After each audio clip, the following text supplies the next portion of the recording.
നമസ്കാരം. KSRTCയെ പറ്റി കുറേ വിവരങ്ങൾ കൂടി നിങ്ങളുമായി പങ്കുവെക്കുന്നു. മലയാളികളുടെ ആനവണ്ടി എന്നാണ് KSRTC അറിയപ്പെടുന്നത്. ആനവണ്ടി KSRTC ബസ്സുകളെ വിളിക്കുന്ന പേരാണ്. സർക്കാരിൻ്റെ ഔദ്യോഗിക മുദ്രയിലെ ആനയുടെ ചിത്രങ്ങൾ ബസ്സിലും പതിപ്പിച്ചിട്ടുണ്ട്. അതുകൊണ്ടാണ് ഈ പേര് വന്നതെന്ന് ഒരഭിപ്രായം.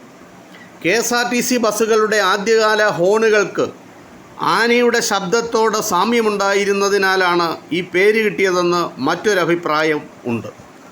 ഇതാണ് ആനവണ്ടി എന്ന പേര് കിട്ടുന്നതിനുള്ള കാരണം. KSRTCയുടെ ചരിത്രത്തിലെ ഏറ്റവും കൂടിയ കളക്ഷൻ 2018 ജനുവരി 8-നാണ്.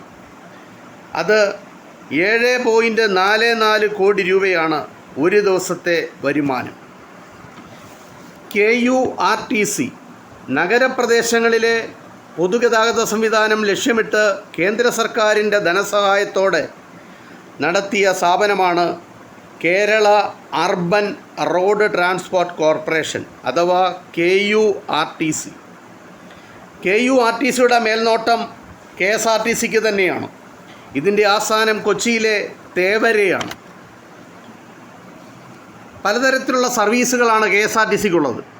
അതിൽ പ്രധാനം ഓർഡിനറി സർവീസാണ്. ചെറിയ ദൂരങ്ങളിൽ ഓടുന്ന ഏറ്റവും സാധാരണ സർവീസാണ് ഓർഡിനറി സർവീസ്. സൂപ്പർ ക്ലാസ് ബസ്സുകളുടെ പെർമിറ്റ് കാലാവധി തീരുമ്പോൾ അവ ഓർഡിനറി സർവീസ് ആക്കുകയാണ് പതിവ്. വേണാട്, മലബാർ, രാജധാനി, തിരുക്കൊച്ചി തുടങ്ങിയ പേരുകളിലും ഓർഡിനറി സർവീസുകളുണ്ട്. ഫാസ്റ്റ് പാസഞ്ചർ KSRTCയുടെ ദീർഘദൂര സർവീസുകളാണ് ഫാസ്റ്റ് പാസഞ്ചർ. 10 രൂപയാണ് ഇവയുടെ മിനിമം ചാർജ്. സ്റ്റോപ്പുകൾ കുറവുള്ള limited stop fast passenger, AC, low floor തുടങ്ങിയവ ഇക്കൂട്ടത്തിൽപ്പെടുന്നവയാണ്. സൂപ്പർ ഫാസ്റ്റ് വളരെ കൂടിയ ദൂരത്തേക്ക് നടത്തുന്ന അതിവേഗ സർവീസുകളാണ് സൂപ്പർ ഫാസ്റ്റുകൾ.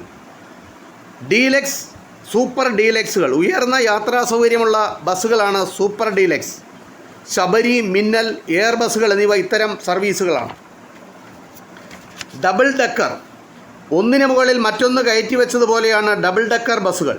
യാത്രക്കാർക്ക് മുകളിലും താഴെയുമായി യാത്ര ചെയ്യാം. നഗരം കാണുവാനും ഉല്ലാസയാത്ര നടത്തുവാനുമൊക്കെ ഉപകരിക്കുന്ന രീതിയിലാണ് ഇതിൻ്റെ നിർമ്മാണം. സമതല പ്രദേശങ്ങളിലാണ് ഇവ യാത്ര ചെയ്യുന്നത്.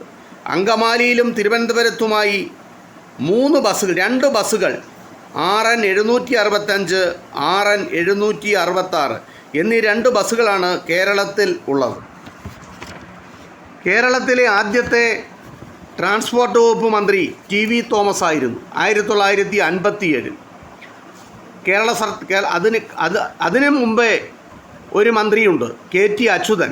കാരണം 1965 KSRTC നിലവിൽ വന്നു. അന്നെടുത്ത മന്ത്രിയാണ് KT അച്യുതൻ. അതിനുശേഷം കേരള സംസ്ഥാനം രൂപീകരിച്ചതിന് ശേഷം ആദ്യത്തെ ഗതാഗത വകുപ്പ് മന്ത്രി TV തോമസ് 1957 ആയിരുന്നു. ഇനിയും ചില കാര്യങ്ങൾ കൂടിയുണ്ട്. കടൽ തീരത്തിനോട് ചേർന്നുള്ള KSRTC ഡിപ്പോയാണ് വിഴിഞ്ഞം. കായൽ തീരത്തിനടുത്ത് സ്ഥിതി ചെയ്യുന്ന ഡിപ്പോയാണ് തേവര.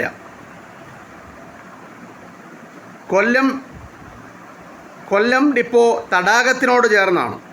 പുഴയോരത്ത് സ്ഥിതി ചെയ്യുന്ന ഡിപ്പോയാണ് തൊടുപുഴ. ഇതൊക്കെ KSRTCയുടെ മറ്റ് വിശേഷങ്ങളാണ്. KSRTCയെ പറ്റിയുള്ള ചുരുക്കമാണ് ഈ 4 ദിവസങ്ങളിലായുള്ള വീഡിയോയിൽ നിങ്ങളുമായി പങ്കുവച്ചത്. നന്ദി, നമസ്കാരം.